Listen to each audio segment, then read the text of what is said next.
Pernahkah kamu merasa ada tatapan yang mengawasi dari balik gelap, meski kamu yakin sedang sendirian? Dalam sunyi itu, Islam tidak membantah kemungkinan tersebut. Di sekitar kita ada dunia yang Allah ciptakan, dunia para jin, makhluk tak kasat mata yang melihat kita sementara kita tak mampu melihat mereka. Dalam Quran Surat Al-A'raf ayat 27, Allah berfirman bahwa mereka melihat manusia dari arah yang tak pernah bisa manusia lihat. Di antara mereka ada yang lembut, ada yang beriman. Namun ada pula golongan yang ganas, gelap, dan berani menantang para nabi. Seperti apa wujud para jin elit yang kekuatannya begitu gelap hingga berani memusuhi utusan Allah?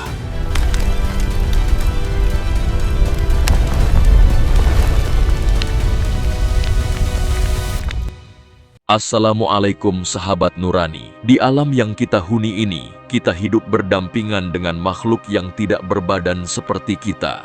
Mereka hidup di dimensi yang berbeda, diciptakan oleh Allah, memiliki akal, mampu membedakan baik dan buruk, namun tak terlihat oleh mata manusia.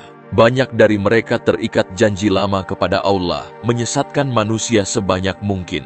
Ada golongan jin yang kekuatannya begitu besar dan pengaruhnya begitu licik, hingga mereka menjadi ancaman bagi para nabi. Dan malam ini, kita membahas mereka. Yang pertama, Azazil, iblis, penguasa keangkuhan.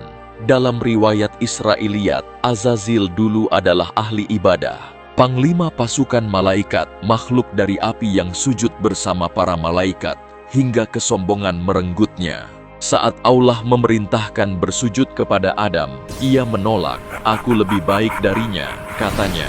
Dari sinilah awal kegelapan itu tersebar. Dengan sumpahnya di surat Al-Hijr ayat 39, "Aku benar-benar akan menyesatkan mereka semua." Azazil tidak menyerang manusia dengan keburukan terang-terangan, tetapi melalui racun paling halus, kesombongan. Ia tidak memintamu meninggalkan salat, ia hanya membuatmu bangga karenanya. Ia tidak mencegahmu berbuat baik, ia hanya membuatmu merasa lebih suci dari orang lain. Ia tahu, satu detik kesombongan bisa menghapus amal sepanjang hidup. Yang kedua, Ifrit, golongan jin yang disebut langsung oleh Allah dalam Al-Quran.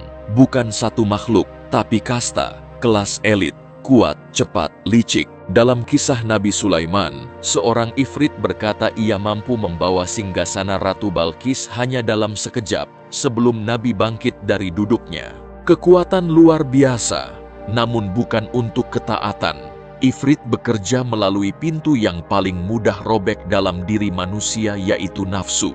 Ia menyusup melalui amarah, syahwat, gengsi, dan kerakusan. Saat manusia marah, pikirannya padam. Saat syahwat naik, logika runtuh. Rasulullah Shallallahu Alaihi Wasallam bersabda, "Marah itu dari setan, dan setan dari api." Maka Ifrit membakar hatimu agar engkau tak lagi berpikir. Yang ketiga, Marid. Dari kata marada, membangkang, keras, angkuh. Marid bukan hanya durhaka, ia menentang dengan kesadaran penuh. Ia tidak sekadar menjerumuskan manusia, ia mengeraskan hati mereka. Marid adalah jin yang bekerja bersama para dukun, mencuri kabar dari langit untuk menipu manusia. Ia masuk melalui sifat paling berbahaya dalam diri manusia, keras kepala. "Aku benar, aku tidak perlu berubah, aku tidak mau mengakui salahku." Ketika hati manusia menjadi batu, Marid menemukan pintu masuknya. Allah memperingatkan dalam surat Al-Baqarah ayat 74 bahwa hati yang mengeras lebih keras dari batu dan tak lagi menyerap nasihat. Yang keempat, Korin. Berbeda dari yang lain, Korin tidak datang. Ia lahir bersamamu. Ia hidup di sisimu hingga akhir hayatmu. Setiap manusia memilikinya, sebagaimana sabda Rasulullah SAW dalam hadis riwayat Muslim. Korin tahu titik paling lemah dalam hatimu. Ia tidak membisikkan dosa besar. Ia bekerja halus, sangat halus. Nanti saja sholatnya.